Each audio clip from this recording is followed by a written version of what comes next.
News highlight in the past 24 hours. Serap asks UN chief to escalate Nigeria's security crisis.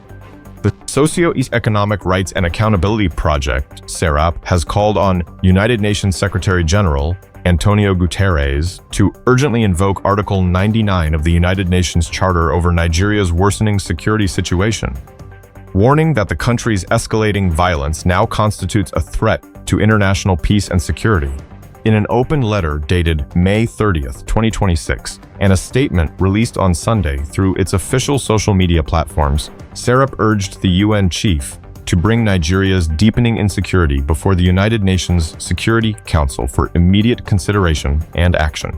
The organization argued that the persistent wave of kidnappings, killings, attacks on civilians, and large-scale displacement across several states has reached alarming levels, demanding urgent international intervention. NNPC revenue rises to N4.97 trillion in April.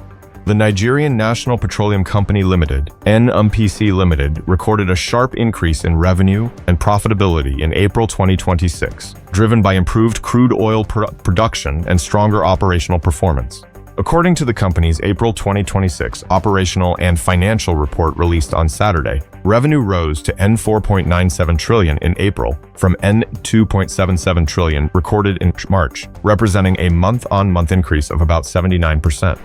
The performance highlights a stronger start to the second quarter of the year as the state-owned energy company continues efforts to boost production, improve operational efficiency, and expand gas infrastructure.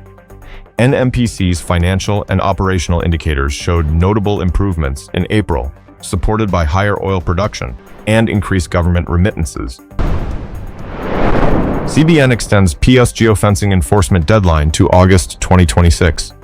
The Central Bank of Nigeria, CBN, has postponed the enforcement of its geofencing requirement for point-of-sale POS terminals until August 1st, 2026, granting banks, fintech companies, mobile money operators, and other payment service providers additional time to comply with the directive. The extension was announced in a circular issued by the CBN's Payment System Supervision Department and signed by its director, Dr. Rakia O. Yusuf. The move revises an earlier circular released on August 25, 2025, which introduced the migration of Nigeria's payments ecosystem to the ISO 2022 messaging standard and mandated the geotagging and geofencing of POSS terminals nationwide. Tugger rejects claims he criticized Tinubu in recent interview. Former Minister of Foreign Affairs Yusuf Tugger has reaffirmed his loyalty to President Bola Tinubu and the administration's policies, dismissing reports suggesting he criticized the president in a recent interview. Tugger, in a statement issued on Sunday in Bauchi by his media aide Abdulkadir Al-Qasim, said his remarks in a Hausa language interview had been misrepresented and taken out of context.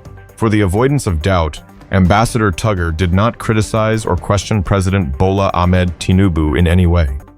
Any suggestion to the contrary is false and a deliberate distortion of his remarks, Al-Qasim said.